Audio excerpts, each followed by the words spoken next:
स्वागत है दोस्तों हमारे YouTube चैनल संदान क्लासेस में। आज हम आपको लिए लेकर के आए हैं एक नई वीडियो जिसमें रक्त से जुड़े सारे डाउट को क्लियर करेंगे। जुड़े रहिए वीडियो के अंत तक। दोस्तों जानते हैं रक्त क्या है? रक्त एक प्रकार का तरल संयोजी ऊतक होता है। कैसा ऊतक हो? तरल, जिसमें तरल भाग पाए जाते हैं, गढ़े भाग। ठीक है, तो रक्त एक प्रकार का तरल संयोजी ऊतक होता है।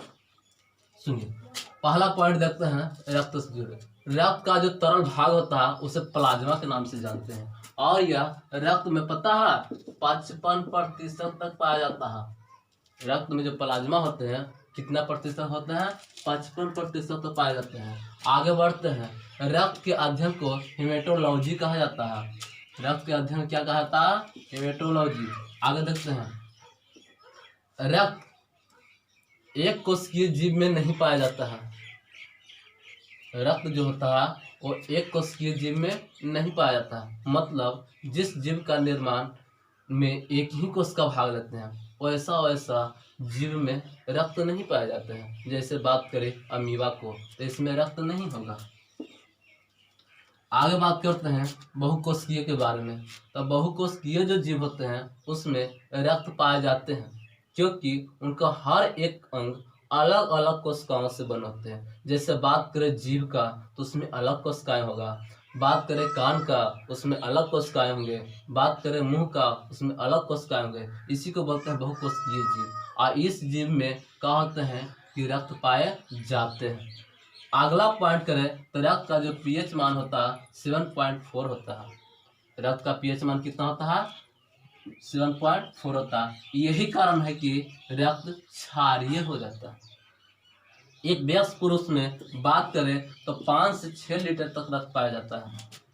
ठीक, और एक महिलाओं में बात करें तो पुरुष की अपेक्षा आधा लीटर कम रक्त पाया जाता है।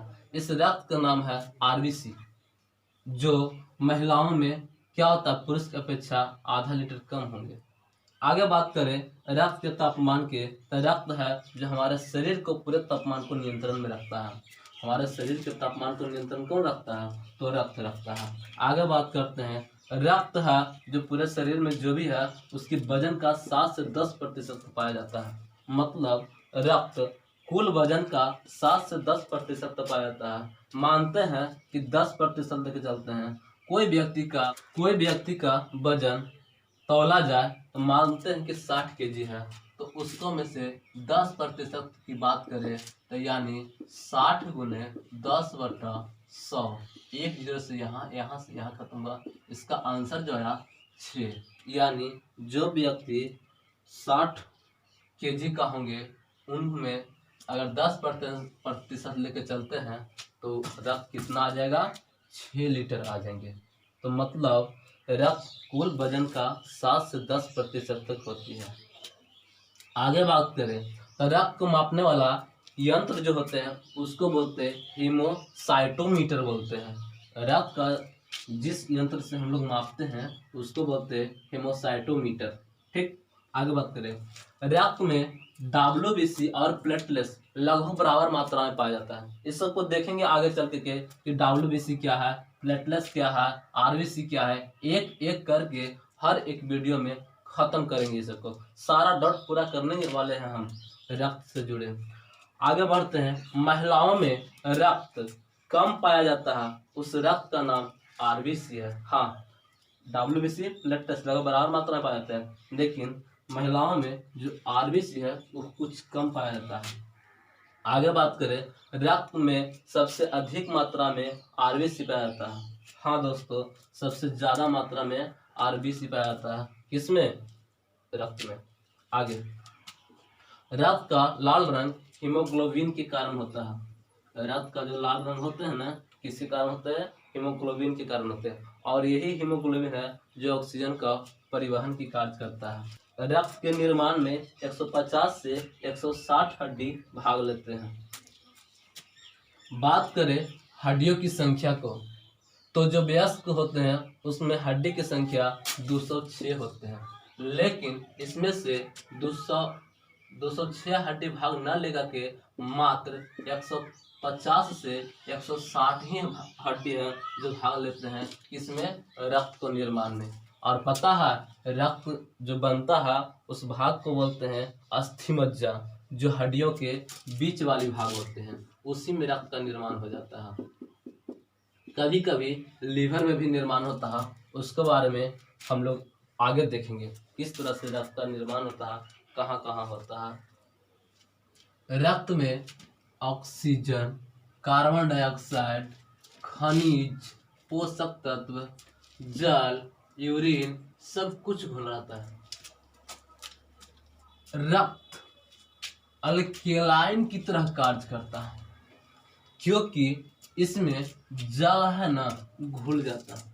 जल घुलने के कारण इसको हम लोग कह सकते हैं कि अल्केलाइन की तरह ये व्यवहार करता है। ठीक, आगे बढ़ते हैं। रक्त का निर्माण अस्थि मज्जा मतलब बोन म्यूरम होता है। ठीक है, ये क्या होता है तो जान लीजिए। मान लेते हैं कि ये हड्डी रहा, इसके आंतरिक भाग में पतले लालनुमा भाग होते हैं जो जिसी को बोलते हैं अस्थि मज्जा। और रक्त का जो निर्माण होता है ये सब बड़ी बड़ी हड्डियों में टकराता है, क्योंकि पता है 150 से 160 हड्डी भाग लेते हैं रक्त के निर्माण में। ठीक, आगे बढ़ते हैं। इसलिए लिखवा है रक्त का निर्माण शरीर की बड़ी बड़ी हड्डियों में होता है। आगे बढ़ते हैं। रक्त में तरल पदार्थ कितना प्रतिशत पाया जाता है तो 55% तक, जिसको हम लोग प्लाज्मा के नाम से जानते हैं। कितना प्रतिशत पाया जाएगा 55% तक पाया जाता है। और रक्त में जो ठोस पदार्थ होते हैं वह पाया जाता है कितना 45% तक। आगे बढ़ते हैं। तो इस तरह से दोस्तों हम लोग आगे वीडियो को जारी रखते हैं। अगर पसंद आता हो तो एक लाइक जरूर दीजिएगा, इसमें कोई पैसा कोई कटौती नहीं हो पाता। रक्त जो होता है वो मुख्यतः 2 प्रकार से बने होते हैं। एक होते हैं जिसको बोलते हैं लिक्विड पार्ट यानी तरल पदार्थ, जिससे हम लोग प्लाज्मा के नाम से जानते हैं, वह रहता है 55%। अब हम लोग ये जानेंगे कि प्लाज्मा क्या होता है, इसमें कौन कौन से भाग आते हैं, इसका निर्माण कैसे होता है, इसका मृत्यु कैसे होता है, इसका जन्म कहाँ होता है, इस तरह से पूरी डिटेल हम लोग इसमें जानेंगे। दूसरा भाग आता है ठोस पदार्थ, यानी यह पाया जाता है कितना प्रतिशत 45%, जिसे हम लोग निकाय या कोशिकाएं, जिसमें 3 पार्ट होते हैं। कौन कौन, WBC, RBC, प्लेटलेट, इस सबको एक एक करके हम लोग पूरी तरह से डिटेल में जानने वाले हैं। तो बने रहिएगा वीडियो के अंत तक। बढ़ते हैं आगे और जानते हैं प्लाज्मा से जुड़े बातें को। ठीक, प्लाज्मा है जो लिक्विड यानी तरल भाग होता है और यह रक्त में 55% तक पाया जाता है। ठीक है, लेकिन प्लाज्मा में बात करें तो इसमें 90% तक पानी ही होता है और जो 10% होते हैं उसमें अन्य पदार्थ जैसे प्रोटीन, ग्लूकोज, खनिज इत्यादि इस तरह से और पाए जाते हैं। लेकिन 90% तक क्या पाया जाता है, पानी। किसमें, प्लाज्मा में। आगे बढ़ते हैं। प्लाज्मा है जो शरीर के तापमान पर भी नियंत्रण रखता है। कौन, प्लाज्मा किसका नियंत्रण रखता है, शरीर के तापमान को। आगे बढ़ते हैं। प्लाज्मा सभी हार्मोन को एक स्थान से दूसरे स्थान तक ले जाने की कार्य करता है। आगे बढ़ते हैं। प्लाज्मा से तो कहता है प्लाज्मा घाव को भरने का भी कार्य करता है। कौन, प्लाज्मा। अगर प्रश्न पूछ दे कि घाव को भरने का कार्य कौन करता है, इसका आंसर क्या हो जाएगा, प्लाज्मा हो जाएगा।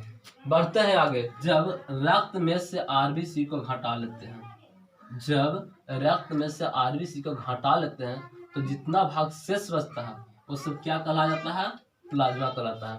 तो हम समझ सकते हैं कि यहाँ प्लाज्मा क्या होता है, पूरे रक्त है उसमें से जितना RBC है घटा लीजिए, क्या बचेगा, प्लाज्मा। प्लाज्मा में RBC नहीं पाए जाते हैं, प्लाज्मा में RBC नहीं पाया जाता क्योंकि वही घटा लिया था, RBC को घटा लिया जाता है तो बचता है वही सब कहलाता है क्या चीज, प्लाज्मा। जो रक्त होता है ना उसमें से RBC को घटा लेते हैं, वही बच गया क्या चीज, प्लाज्मा। आगे बढ़ते हैं। प्लाज्मा में WBC और प्लेटलेट्स पाया जाता है। प्लाज्मा में WBC और प्लेटलेट पाया जाता है, लेकिन RBC नहीं पाया जाता है। बढ़ते हैं आगे। प्लाज्मा का रंग हल्का पीला होता है उस किस पिगमेंट के कारण? तो उस पिगमेंट का नाम है बिलिरुबिन के कारण। बिलिरुबिन ऐसा एक पिगमेंट है जो जिसके कारण प्लाज्मा है जो हल्का पीला दिखता है। आगे बढ़ते हैं। प्लाज्मा में बिलिरुबिन कहाँ से आता है? तो वह आता है लीवर से। वो कहाँ रहता है? लीवर के हल्का दाएं साइड में। प्लाज्मा शरीर में रक्त का pH मान 7.4 पर नियंत्रण रखता है। कौन? प्लाज्मा। बढ़ते हैं आगे और बात करते हैं ब्लड सेल यानी रक्त कोशिकाएं की।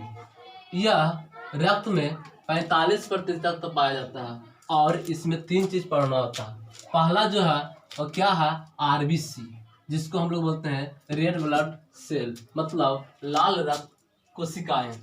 दूसरा नंबर में है WBC, मतलब व्हाइट ब्लड सेल यानी श्वेत रक्त कोशिकाएं। तीसरा नंबर में है प्लेटलेट्स, जिसको हम लोग हिंदी में डिम्बाणु के नाम से जानते हैं। ये तीनों को हम लोग एक एक करके पढ़ेंगे।